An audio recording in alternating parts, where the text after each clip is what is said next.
तो ये लोग घर घर में जाएंगे, औरतों के मंगलसूत्र छीनेंगे, लोगों के प्रॉपर्टी के डॉक्यूमेंट छीनेंगे, पैसा छीनेंगे और वो मुसलमानों को बांटेंगे। मंदिर के नाम पे, गुरुद्वारे के नाम पे, प्रार्थना स्थल के नाम पे वोट्स मांगे। इलेक्शन से डिस्क्वालीफाई हो गए, ये ना ही इलेक्शन लड़ पाएंगे, यहाँ तक कि इनका वोटिंग राइट भी निकाला। और हम नरेंद्र मोदी पंतप्रधान पे एक्शन लेंगे। चुनाव आयोग ने एक्शन क्यों नहीं लिया? चुनाव आयोग उन्होंने अपॉइंट किया हुए, सब उनके घर के बच्चे, तीनों उनके बच्चे।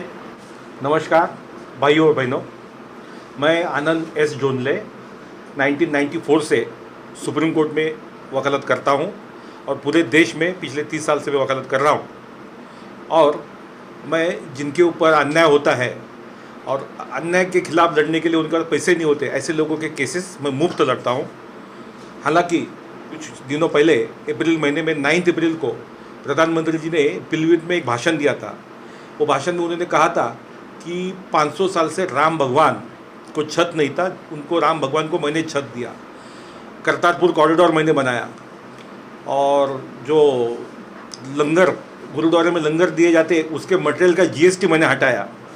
अफ़गानिस्तान से सिख धर्म के जो पवित्र ग्रंथ थे वो मैंने अफ़गानिस्तान से यहाँ लाए। इसके बदले में मंच पे बैठे हुए 4 कैंडिडेट लोकसभा के बीजेपी के, इनको वोट दीजिए। तो भाई और बहनों, मॉडल कोड ऑफ कंडक्ट के मुताबिक मैं आपको थोड़ा पढ़ के बताता हूँ। मॉडल कोड ऑफ कंडक्ट जो इलेक्शन कमीशन ने खुद उनके वेबसाइट पे दिया है, उसका ये प्रिंट आउट है और ये दिया गया था 2013 में, 18 सितंबर 2013 में। इसमें मॉडल कोड ऑफ, देखिए डेट देखिए, 18 सितंबर 2013, deputy election commission Vinod Jhutsi, ठीक है। इसमें मॉडल कोड ऑफ कंडक्ट में number 3, model code of conduct for guidance of political parties and candidates, इसमें जनरल कंडक्ट नंबर 1, इसमें सब rule 3, there shall be no appeal to caste और communal feelings for securing votes, mosques, churches, temples और other places of worship shall not be used as forum for election propaganda. इतना clear cut model code of conduct होने के बावजूद देश के पंतप्रधान होने वाले व्यक्ति खुल्लम खुल्ला उसका वायलेशन करके मंदिर के नाम पे, गुरुद्वारे के नाम पे, प्रार्थना स्थल के नाम पे वोट्स मांगे। और इस तरीके से मैं बहुत व्यथित हुआ।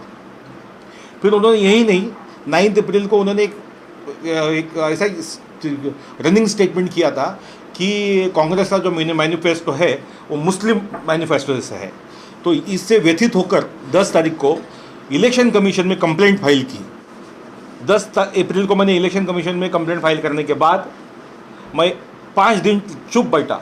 लेकिन आप लोग देखते होंगे कि 9 तारीख के बाद भी लगातार कल तक उनके भड़काऊ भाषण चालू है। तो भाई 15 अप्रैल को मैंने दिल्ली में हाई कोर्ट में व्यक्तिगत पिटिशनर मैं खुद था, वकील मैं खुद था, दिल्ली हाई कोर्ट में पिटिशन फाइल की थी। उसकी हियरिंग 22 तारीख को हुई, 22-23 तारीख को हुई। वो हियरिंग में इलेक्शन कमीशन के वकील हाई कोर्ट में आए और उन्होंने कहा कि आनंद जोंधले जी की कंप्लेंट हमको मिली है और ये एक्शनेबल कंप्लेंट है, इसमें गुनाह हुआ है और हम नरेंद्र मोदी पंतप्रधान पे एक्शन लेंगे। तो कोर्ट ने हमें कहा कि इलेक्शन कमीशन उन पर एक्शन ले रहा है, तो कोर्ट का टाइम बर्बाद करने के बजाय आप इसको विड्रॉ करिए और हम डिस्पोज ऑफ करते हैं। तो हमने वो डिस्पोज ऑफ किया। लेकिन उसके बाद 21 तारीख को, 21 अप्रैल को पंतप्रधान जी ने, मोदी जी ने सबसे भड़काऊ भाषण दिया, जिसमें उन्होंने कहा कि अगर कांग्रेस की सरकार आती है तो ये लोग घर घर में जाएंगे, औरतों के मंगलसूत्र छीनेंगे, लोगों के प्रॉपर्टी के डॉक्यूमेंट छीनेंगे, पैसा छीनेंगे और वो मुसलमानों को बांटेंगे। इसलिए फिर सुप्रीम कोर्ट में हमने एक, हमारी कलीग एडवोकेट है, एडवोकेट फतिमा अंसारी, ये निज़ाम के जो प्राइम मिनिस्टर थे उनके पोती है और ये supreme court women's lawyer association की प्रेसिडेंट है। आज उनकी तबीयत ख़राब है इसलिए आज यहाँ पे है नहीं है। तो उनके नाम से मैंने पिटीशन सुप्रीम कोर्ट में डाली और सुप्रीम कोर्ट में मैंने जब बहस की तो सुप्रीम कोर्ट ने हमको पहला सवाल पूछा कि क्या आप इलेक्शन कमीशन गए हो। तो हमने कहा कि सर हम तो इलेक्शन में, जो फतिमा मैडम थी उनके तो इलेक्शन कमीशन में कोई कंप्लेंट थी नहीं। तो हमने कहा कि हाँ नहीं गए सर। तो हमको सुप्रीम कोर्ट ने डायरेक्शन दिया कि पहले आप इलेक्शन कमीशन जाओ फिर हमारे पास आओ। तो उसके मुताबिक हमने 15 मई को इलेक्शन कमीशन में कंप्लेंट फाइल कर दी है और अभी इमीडिएटली अगले 2-3 दिन में हम लोग सुप्रीम कोर्ट में वापस ये पिटीशन फाइल करने वाले हैं। इसलिए मैं चाहता हूँ कि आप सबका मुझे इसका सहयोग मिले। ये लोकतंत्र बचाने की लड़ाई है और जो भी मुझसे जुड़ना चाहता है, मेरा मोबाइल नंबर है 9920156506, 9920156506 और दूसरा मोबाइल नंबर है 9967818577। अभी जो हमारी जो पिटीशन फाइल होगी, जो पिछली पिटीशन फाइल की थी, उसमें हमको सुप्रीम कोर्ट ने डायरेक्शन दिया था कि आप इलेक्शन कमीशन जाके फिर से हमारे पास आइए, तो हमारे अभी एक फ्रेश पिटीशन फाइल होगी। हालांकि पिछले पिटीशन में भी मैंने 25 स्पीचेस का रेफरेंस दिया था, ऐसा सिर्फ 2 स्पीच का नहीं दिया था, हमने 25 स्पीच का रेफरेंस दिया था। इसमें लिस्ट भी थी मेरी, ये मेरी पिटीशन है। ये पिटीशन में आप देखोगे मैंने पूरा चार्ट बना के टोटल 25 स्पीच उस समय जो मेरे पास थी वो मैंने दी थी। ये देखिए, ये पैरा नंबर 5, ये मेरा पिटीशन है। इसमें देखो पिटीशन है, ये serial particular date of incident 19 March की स्पीच सालेम तमिलनाडु में दी थी, उसका उधर उन्होंने क्या वायलेशन किया था उसका रेफरेंस है। फिर उसके बाद में वहाँ पे उन्होंने राहुल गांधी के खिलाफ स्पेलिंग दिया, कुछ ये किया था कि शिव शक्ति के नाम से उनके खिलाफ कुछ इंसल्ट किया था, हिंदू भगवान का इंसल्ट किया था। फिर उन्होंने 6 अप्रैल को उत्तर प्रदेश में सहारनपुर में जो कांग्रेस पार्टी का मैनिफेस्टो है उसकी आइडियोलॉजी मुस्लिम लीग से मिलती है, ये स्टेटमेंट किया था। फिर 7 अप्रैल को उन्होंने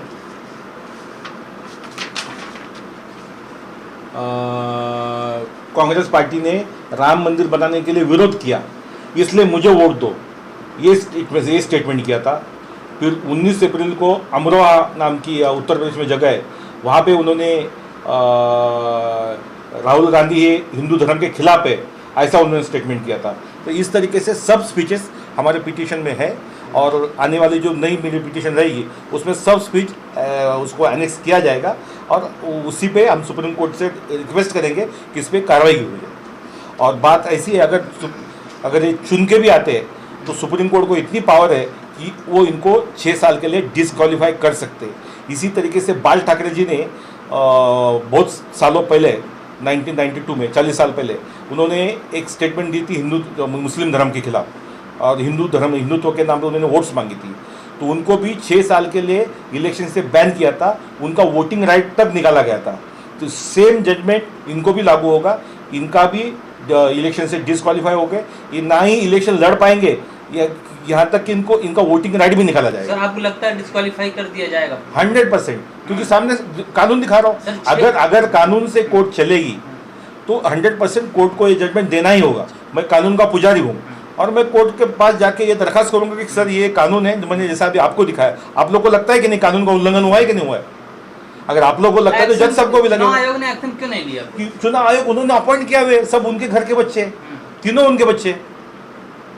उन्होंने जो सुप्रीम कोर्ट का जजमेंट था कि एक कमेटी बनेगी और कमेटी में प्रधानमंत्री, विरोधी पक्ष नेता और चीफ जस्टिस रहेगा, उन्होंने चीफ जस्टिस को हटा के उन्होंने अपना कोई मंत्री बिठा दिया, कैबिनेट मिनिस्टर बिठा दिया, तो मेजोरिटी वो कमेटी में उनकी है। तो ये जो तीनों जो अपॉइंट किए उनके घर के ऑफिस बॉयज है, घर के प्यून है उनके, वो क्या उनके खिलाफ कार्रवाई करेंगे? चुनाव आयोग प्यून है? चुनाव आयोग पंतप्रधान कार्यालय के सिपाही है, तो ये कार्रवाई नहीं करेंगे? कैसे करेंगे? कोई अपने बॉस पे कार्रवाई कर सकता है? तो जो आपकी जो शिकायत है एक आम नागरिक की तरह है या आप किसी पार्टी से कनेक्ट होकर ये कर रहे हैं? मेरी शिकायत आम नागरिक की तरह है, मैं कोई पार्टी से बिलोंगिंग नहीं, I am not office bearer of any political party. चार से मेरा कोई मतलब नहीं है, मेरा भी पिटीशन फाइल होगा सुप्रीम कोर्ट में, बाकायदा ये उसकी हियरिंग होगी जस्टिस विक्रमनाथ साहब के सामने। उन्होंने हमको आदेश दिया था कि आप इलेक्शन कमीशन जाइए। हम 15 मई को इलेक्शन कमीशन गए, हमने इलेक्शन कमीशन को 2 हफ्ते का टाइम दिया है, 2 हफ्ते कल ही खत्म हो गए। अभी कल परसों में मंडे सोमवार को हमारी पिटीशन फाइल हो जाएगी और हम मांग करेंगे कि जस्टिस विक्रमनाथ जी की बेंच फिर से लगाई जाए और उसके सामने हमारी हियरिंग हो जाए। मेरे मामले के बारे में जो मैं लड़ रहा हूँ केस, मैं उसमें सुप्रीम कोर्ट में पूरी तरीके से शक्ति लगाऊंगा और सुप्रीम कोर्ट को मैं मजबूर करूंगा कि न्याय का पालन हो, कानून का पालन हो और उसके मुताबिक डिस्क्वालिफिकेशन के ऑर्डर हो।